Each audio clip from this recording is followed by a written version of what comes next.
Hello everyone, today we will talk about how to fix or how to solve the problem of login problem on the application of Instagram.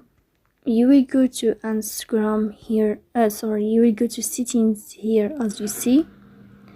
In this list of settings, you will click on apps, default apps, app settings. On above, you will search about Instagram and you will click here. And then you will click on first stop and you will click OK. Here you will enter to the window of storage. Then you will click on clear cache.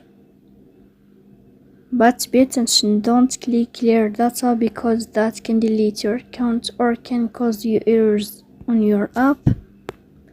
Then you will go to Play Store.